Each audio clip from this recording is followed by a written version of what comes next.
Metro Boomin and Timbaland had a sit down. In the first few minutes, they touched on classic records and what it takes to make a classic record and taking criticism the right way and going back into a record and trying to rework it based on what the artist wants, because we get so caught up in trying to make what sounds so good to us, but we forget that music is a service-based industry. You are at the service to the artist. When you're an engineer, you're at a service to the producer. You know what I'm saying? So it's like, keep in mind that this is a service-based thing, and learn how to take criticism and also make that criticism into something great.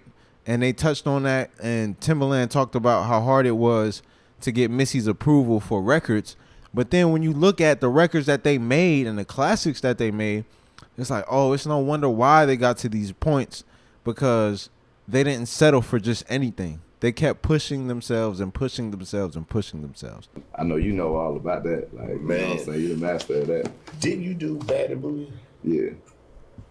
That's a classic. You do Bad and Bougie is a classic, ladies and gentlemen. That's a classic. Wow, that's crazy. You know, like, it's a go to the classics. Like, Rodney, he pissed me off one time. I was like, oh, I'm gonna get you.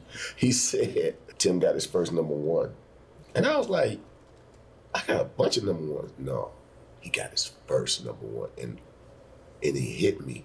It was my first top 100, and it was a Leah record. Mm-hmm. And I was like, then I looked at the Brandy records. All them jokers went #1 top 100.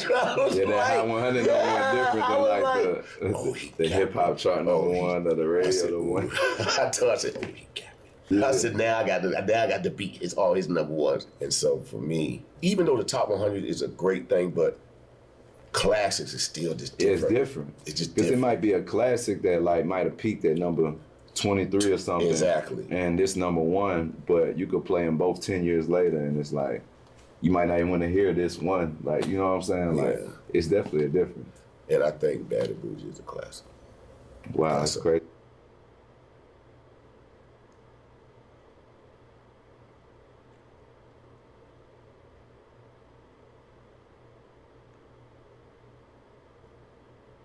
You say that. Let me tell you something. Play it today. How many years is it now? Maybe like 7, 8, 7. And if it's 8, if it go, I'm telling you, people go crazy. I played out here last night. Yeah, exactly. Exactly. So I go through like your catalog. I'm like, sequence, and I'm like, man, what? I don't know. Then I like, she'll cuss me out. We gotta watch that over because it was frozen. How many years is it now? Maybe like me. Even though the top 100 is a great thing, but classics is still just different. It's different. It's just because different. it might be a classic that like might have peaked at number 23 or something. Exactly. And this #1, but you could play them both 10 years later, and it's like, you might not even want to hear this one. Like, you know what I'm saying? Like, it's definitely a difference. And I think Bad and Bougie is a classic.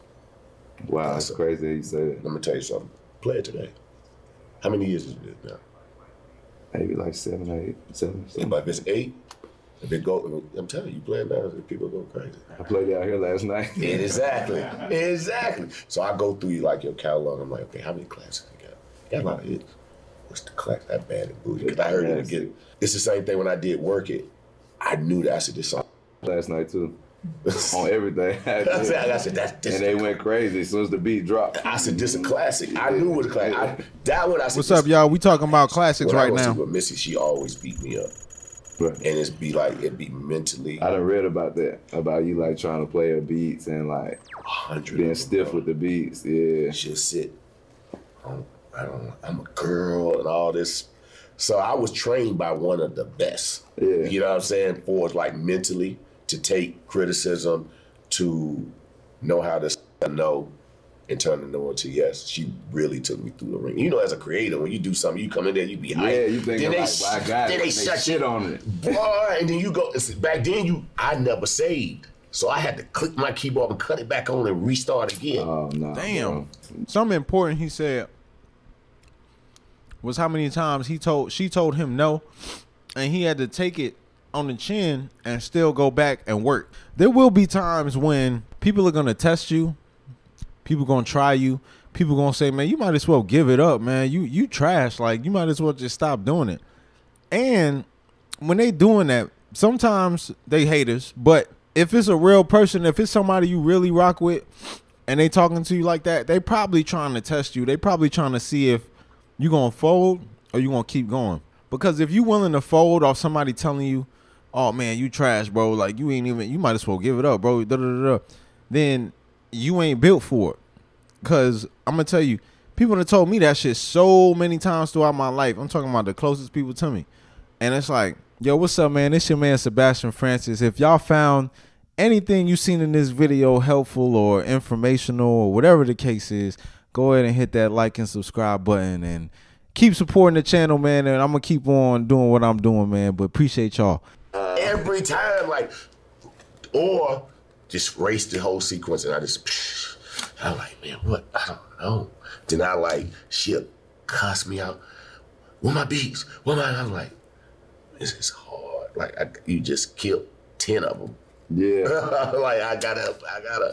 So from that point, it's like, that was, when I did Work It, it was, I pushed her. When she heard the beat, I said, nothing you can say about this. And she was like, no, this shit is hot. Yeah. So she went, because I never watch her record. She never let me watch her record. Yeah. So it's like, I can go to the club and come back, and she's like, all right, get that. And so I'm like, okay. So I come back, and she did it. I was like, that ain't it. Yeah. Then she looked at me. I said, you see how it feels? Then she went back again. She said, oh, you sure? I said, that nigga petty. That ain't what they want from us. So I said, go back. And she came back again. I said, it ain't there. She's like, oh, man. I said, imagine how I feel. Yeah. You know what I'm saying? But it ain't. Then the third time, she said, this ain't it. I'm going to go drink it. I quit. And I said, no, I just can't do it. This ain't it. We just got to do something else. Like, she was so frustrated. She said, but I know this is it. Yeah. And when she put play, and that backward sound came, I said, stop. Yeah. And she looked like got nervous. Was like, I said, we #1 forever. And I walked out and I said, this is insane. It's one of the hardest beats of all time to me. It don't have 3 sounds. I remember my mom having that CD. I remember that CD used to always be in the side of the car door, and she would play that song every day, bro. It's 3 every day. But like, that's all you need a lot of the exactly. time. You gotta get an artist room to like, you know what I'm saying? We really kind of gotta play the background and like, I know. You know what I'm saying? Which goes back to my point. This is a service-based industry. Metro Boomin has his own brand. Timbaland got their own brand. But when it's time for them to help the artist, they got to play the background, bro. They got to play the background. Taught me that. Yeah. I would have never known that. They got to shine. Pharrell was like that, too. He always used simple sounds. Yeah, for sure. Like about 2, 3 of them. Yeah. Like 2, 3, that's it. Maybe these strings come in on the bridge one time, that's it. He was cold. He cold with it. I used to be like, yo, this dude is nice. Yeah. We used to look at each other. I know y'all used to have y'all battles. Man, we used to go to my house. He used to go. We would look. He said, what you got? I said, what you got? And I remember we had our studios right beside each other. And we was working on Missy. He's working on Khalees. I walked in the booth and I hear this, I hate you so much right now. I said, I walked to the mic, then I walked back, and I boom, boom, boom, I hate. I said, Missy, we got to rethink our whole shit. Yeah. He made me, I had to go sit in the lounge. Yeah. Like, he had me stuck. Yeah, sit in the lounge. Yeah, because I'm like, who does a hook like that? But I guess that was the beauty, because it's like, we didn't allow no bullshit to come out. Still sharp and still. Yeah. He'd give me validation on the ones he thought that was amazing, then the ones that might have been, he wouldn't say nothing, like, it must not be good. Yeah. He ain't gonna probably tell me it ain't good, but I can tell by his body language, and I'm like, I gotta go back and redo it. I'm that same type. Like, somebody play me something in the studio, like, I never want to gas nobody, be like, oh, this hard, this hard. Like, if I'm not feeling it, I just want to say nothing. And just be like, okay, I hope they hurry up, play the next thing. Niggas funny as hell. Niggas is funny. Like, nowadays, I'll be like, you know what? I have went back on a couple people that I listened to it the second time. Like, hey, man, I'm sorry, man. I ain't like it at first. This shit, Jab. Yeah, or you have to do that. Right. Yeah, I hate doing that. Like, I had to call people. I had to do that. I was like, yo, man, bad shit, man. I'm wrong. And I'm cool with saying it, because I like to be like, Cause I don't like to be like, am I tripping? Yeah. And it'll bother me because I love creators. You know what I'm saying? Regardless of if I'm in competition, I just like to see how other person thinks and how weird the other person can get. So, because we didn't, you know, New York was New York, and coming from Virginia, it was like, oh, y'all can't get in, so we. Then you had the clips. It was just so much. It's like we could not. Water, like it's something in the water out there, bro. We could not. We could. If Just we brought imagine. a record, a whack record. Just imagine you and Pharrell let you know, neck and like neck. I do all the Pause. Jay-Z records I got in New York. And y'all niggas is next door making hits chilling out here. next to each other. Ho! I said. I pulled over. I said, I think I might have to go in retirement for a couple of years. Damn. Then I go back home to Virginia. Then he had, watch yourself. Shaking the whole club. I said, pack it up, buddy. We got to go back and rethink our whole shit. It's like he took that James Brown shit. And had a run out of this world. They said, when your boy got to run, you just fall back. Hey, it's one thing, man, to be in competition with people, but it's another thing when somebody is like, when you nice, but somebody next to you is extremely nice. They might even be better than you. It's like, oh shit, I know exactly what he's talking about. He had like 4 bangers, and I was like, oh no. It make you want to go back to the dojo. And I could come sneak in the door. You know what I'm saying? That's how it was with us. It was like, okay. He got it. Just them bounces, bro. It's like, it be the bounce, bro.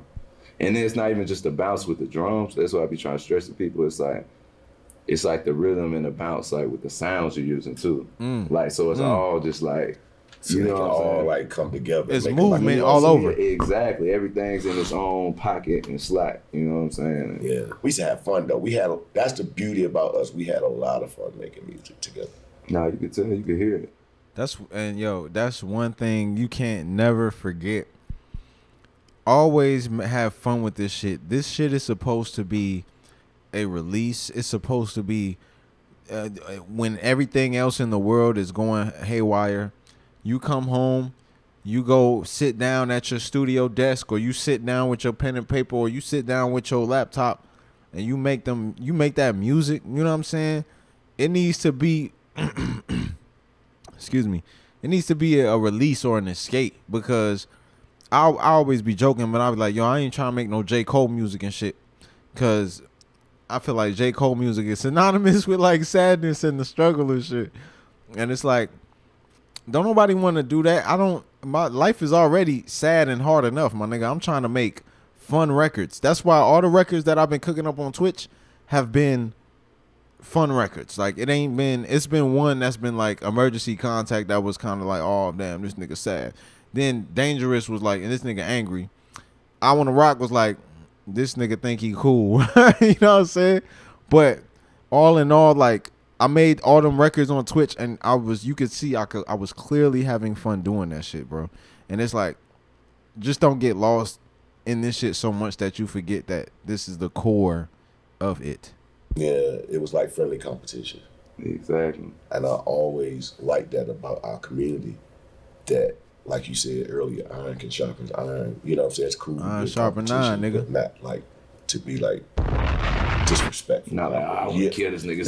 I don't like that. Nah, it's like, okay, you did that. Okay, all right, nigga. Now I'm charged up going to the studio right now. Exactly. That feeling. That's how I like to keep it. You know what I'm saying? That's the beauty about us, because that's how we kept it, and we give each other props versus like the artists. They don't. I need to get back in the studio, man. Real shit. Artist community different. Yeah, like I the miss music it. community, we chill, like, okay. It's competition. Shout out to y'all coming through, man. I appreciate y'all pulling up, dog. Real talk. Okay, hold on. Okay. I got something. 2.2 seconds. Yeah, I like it, man. Yeah. I remember I did Big Pimpin'. It was actually for me and Magoo. Oh yeah, we gotta hear. I know I gotta hear this. I didn't know he talked about Big Pimpin' I on knew here. in my spirit, in my gut, I'm not even trying to do this beat. Like, Yeah. so as he was walking out, I said, yo, I got something I want to play you. I don't want to play it for you, but my business mind say I should play it for you. Yeah. I had the moment like, damn, I want to cuff this over. Yeah. I'm gonna roll up. Don't judge me. I think it's a smarter move. Please And I don't played judge the me. jacket. He's right at the door. He looked, he heard the beat. took the jacket off. And I said, hold on, man. You're not gonna be able to finish this song tonight. Because we always challenge each other. I said, this beat gonna beat your ass. Then he called me the next day. He said, come to this early, like in the morning, come to the studio. Hey, my nigga Derek, my nigga was like, hey, I know how to get you riled up. All I gotta do is tell a nigga to say, I'm better than you. He was like, and you gonna go up the walls, you gonna be tight. I was like, damn, bro, you really know who I am. Cause I remember hooping anytime a nigga be like, nigga, you trash, or a nigga be like, nigga, you trash, or nigga, I'll bust your ass. Bro, that's the worst shit to say to a nigga like me, bro. Like, I don't care if you are way better than me, bro. You're not gonna talk to me like that and think I'm not gonna do anything. And it's gotten me into a lot of fights growing up. It's gotten me into a lot of confrontations. Niggas would think that I'm sweet. Niggas would be like, man, I'll knock your ass. I'm like, what's up then, nigga? And then get the fighting, and yeah. But anyway, you ain't got it. You gotta know. One thing about your relationships in the music situations, you gotta, on some 48 laws of power shit, it's a law that says discover each man's thumbscrew.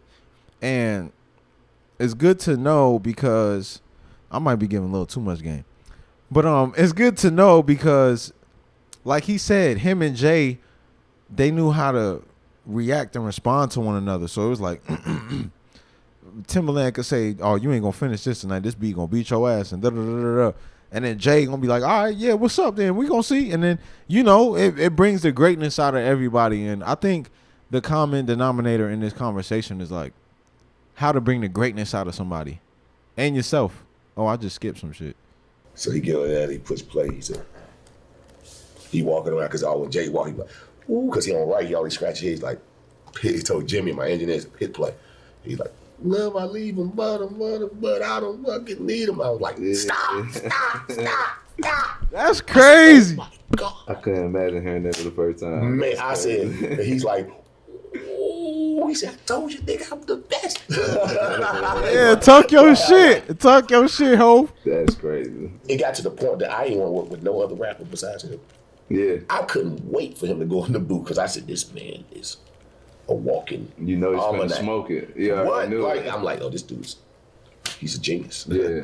Oh, no, I know. Damn, I can't be rolling up on a reaction video. That's crazy. Put that Purple Rain out. Oh, yeah. Yeah. That's a sleeper. Classic. Classic. That's one of my favorites. That's on my top. What? That's in my playlist today. That's crazy. What? Man, do you know how many bangers on that? There's a lot on there. I ain't gonna lie. That's a classic album. I'm gonna tell you another classic song. You know how crazy that must feel for your somebody you looked up to as a man, as a producer, as a career person, like to sit in your face and tell you like, yo, you made some classics. Like, nigga, what? Man, this shit is dope. I like stuff like this. Molly Perk. Oh man, Mask Off. Classic. That would play 10 years. You played it right now, go crazy. I played that last night too. My music taste is on point, right? See, I told you. Right. All the stuff you did with Thug. Yeah. I gotta really go. He put so much music out. For sure. It's like, but the stuff you did with it, I think it was a top notch ones. Nah, I appreciate that. Yeah, Monster is a crazy project. Like towards the beginning of both our careers. Yeah. You know what I'm saying? Where we were both still like trying to figure it out, trying to come up. We had this studio we were using early on back in the day that we would be able to use for free. So we would always use it. Like did Danny Glover there. We did so much stuff there. Did my first mixtape there. And when we weren't able to use that anymore, and we had this flow going and just recording, it's just like, damn, what we do now? So I had the townhouse, and I went and got Pro Tools. I got a little home Mac, got a mic, couple pair of headphones, and just figured it out at the house. I just started recording them. And then I just started just trying stuff. Then not too long after that, I started working with Travis, and this was in the beginning too. And I would just watch him always do like background vocals and stuff. So And I would try some of that stuff on Thug stuff and just be editing. It was just a whole new world to me because before that I would just be like, I was still producing because I would make beats and still like work with the artist, go back and forth with ideas, might give a hook idea, might do that. But now it was like up in my technical game type of thing, you know? Then I just fell in love with that. You do that? You like Pro Tools? You edit all that? You like, oh yeah, for sure. That's what you love to do? But I mean, I love making beats, I love all that, but once I have everything and have it just in the same session, I just feel like I could like paint and sculpt. Like, it's like I got everything vocally, I got everything production-wise, and now it's like, how we're gonna shape this or like sculpt it from start to end type of thing. We'll run everything, we'll mix on that either SSL or Neve. Yeah. You know what I'm saying? Neve is my favorite. Neve, I know you fuck with the Neve, yeah. Dre good on the SSL. Yeah, that's his thing. That's his thing. How he worked that SSL is like real defined, sharp, like, you know what I'm saying? It's just like, it is what it is. Dre worked on the song for damn near 6 months. I believe. One song. Like he taught, I tell you, we grew up hard. Like people, I used to be like, hey, this nigga impressed that this nigga know Pro Tools. Wait till me and Timbaland have a sit down, or me and Pharrell or one of these niggas have a sit down. They see all the shit that I really could do. It ain't gonna be no more conversations. It ain't gonna be no more niggas leaving me all bad and bougie. We gonna get to the chicken, boy, cause niggas gonna see, oh, this nigga really like that for real. We doing it for the guys to hear the stories. He like, yeah, he just go to the clubs and just keep playing them and make sure the vibe is right. And I'm like, wow. Man, we be doing the same thing. I'm not saying the same thing, but like as far as working on the song for so long, type of thing. For real? Oh yeah, 1,000,000%. I ain't think you did. Man, if it didn't take me that long, I probably would put albums out more frequently. I just want to put that time in, 'cause I know once I let it go, I can't unlet it go. So it's just like, yeah, artists redo their vocals. Good question. As I get older, more and more, me and Savage get into that a lot sometimes. I can see y'all got a great chemistry though. Yeah, and it's like the same thing you said with you and Missy. Like, he's the one artist who the most out of everybody I worked with in my life that like, he's the most picky with the beats. Like you say, you have to sit there and play 100 beats. Like, I might have to sit here and play this man 35, 40 beats before he That's crazy. Get in the booth. And I ain't played beats for a nigga to get on the record in a long time. You think you got this, like you my boy. I got tired of playing beats for niggas. And it's just like, the next one, next one, next one, next one. That's why in return, like you said, it's like, all right now, so you're gonna have to overly bring it on this shit. No cap. No cap. No, I'm not thinking no okay shit, nigga. Like, cap. I was gonna have to try that again. But I mean, even his verse on Creepin' with The Weeknd, I had him. He did that like 2-3 times. What did he say when you said, bro, that ain't it? I mean, he wasn't even tripping. Right? On that instance, it was our first song with the three of us together. So it was like, I feel like he knew and understood what kind of moment that was. So I miss collabing with niggas, you know man. I need, where the niggas at trying to collab, man? He didn't fight back that time, but me and him usually we go back and forth all the time. That makes sense. That's why y'all make the best music. I think y'all make some incredible music. I appreciate that. And he's definitely one of my favorite to work with because it's like, we'll get on each other's nerves, we'll go back and forth all the time, but like, at the end of the day, I always make both of us better because if I go in here, I'm playing 20 beats, you're not really feeling it, I'm going home like, cooking up, like, I'm gonna show this nigga tomorrow. Yeah, like, exactly. Like, you know what I'm saying? I feel like you got your top 3 acts that you can constantly like, and I really think you got something with James Blake too. Oh yeah, James, that's a whole nother, man, we got a whole album in the can. Like, damn. I feel like that's your next wave. I feel like his style, he has a style, but when y'all come together, it's what he needs. And James is so crazy, like as a songwriter, artist, producer, vocalist, just all the way around. Yeah. And like he can get real crazy and extra complex and crazy with shit. So it's like, I feel like when we get together, it's like simplified. It's still beautiful, but it makes everything a lot more like digestible. Yeah. And on the other end, I feel like he helps to take what I do in these sonics and just take it and lift it like somewhere else. See? You know what I'm saying? At the same time. The beauty of collaboration, baby. I feel like you and him is like me and Justin Timberlake. I never thought about that. That's crazy. I ain't saying you gotta do the Crime and River, but what's Metro and James Blake Crime and River? Yeah. Damn. What's Metro and James Blake Future Love Sex Love Sound? Yeah. And I feel like once you crack that code, that's a whole nother well, you saw it with I Don't Want to Know. Yeah. Facts. But once you go down that, like yeah, it's a you whole get that. different road. You get that Cry Me a River. It's up, nigga. And then you start. You top 100. Like, with for real, like the Despicable Me's and all that type of thing. He started. You did it with Spider-Man, but now like when you hear and he's dead, and when y'all make that magic, yeah, trust me, bro, the world they gonna talk because I feel like you the perfect producer for him. I don't even think I could do it. And I love when he do stuff on his own. Imagine a legend giving you flowers like this. You know exactly. Yeah. I feel like James is so like urban but alternative. Yeah. Y'all together make it more pop. Yeah, exactly. With all those elements together. Yeah. That's what this is such a dope interview. That was a crazy description. I could tell you the key players I would bring in to make the album. I would bring in Chris Martin from Coldplay. That's another good friend of mine. That's my boy. That's my boy. I'm giving the blueprint. I would go to Benny Blanca just to like, he ill. He from Virginia. So he... I didn't know he's from Virginia. Yeah, that's why. I would say Sia. Metro from St. Louis. I see you playing with tempos and different things. I feel like you get your...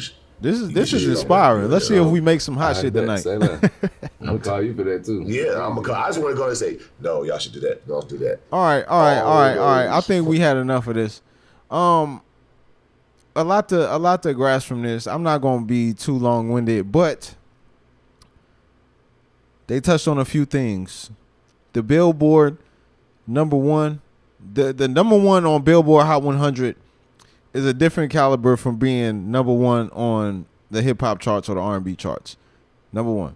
#2, rework all your shit. I know y'all be seeing me on here make these records, and sometimes, most of the time, I'm just doing off the tops and going straight in. But that's only because y'all seeing me now. I done spent 15 years doing this shit. But I want to say this: collaborate. Sharpen your steel. Pause. Sharpen steel, man. Make sure that you ain't settling for less, man, when it comes to this creation process, because people, I never wanted to do like engineering and producing and shit like that and be like, oh yeah, I'm just doing it just to get some cash real quick. Of course niggas gotta hustle and this, that, and the third, but I feel like that's why my path has even gone the way it's gone, because I'm not trying to just do things just to get by or just to make some cool fucking moment on the internet and shit like that. It's like, bro, I'm really trying to make music that's timeless, that's classic, that you could put on. Nigga, I turned Kendrick Lamar Far From Here and fucking Lupe Fiasco Could Have Been. Like, nigga, those are classic records. Those are records that I feel give me direction in times of need. Like, that's my goal with this shit. I need to make records that give people direction, that give people hope, that make niggas want to hustle. Nigga, when I need to hustle, I turn on Dolph, I turn on Nipsey, I turn on Jeezy, I turn on who else? Trouble. Like, figure out what you doing this for. You know what I'm saying? Figure out how you doing it, why you doing it, and make classics, man. Don't settle for no bullshit, man. If you know your partner is just, oh, okay, cool, yeah, man, we just gonna get this done, knock it out. No, bro, I think you should rewrite your verse, or I think you should change this on the beat. Don't be afraid of that confrontation, because if you're trying to go far, man, it's gonna take 50 mixes. Like, you can look on the internet of Kanye or Michael Jackson or all these people going through 50, 60 mixes and then picking the first mix or the third mix or the fourth mix, and it's like, that's what it takes, man. That's what it takes. It's not just in music, it's with whatever you're doing. It's a lot of people that's just good at things, but there are only a few people that's great. You know what I'm saying? So while we saying all that, and I'm about to end this reaction,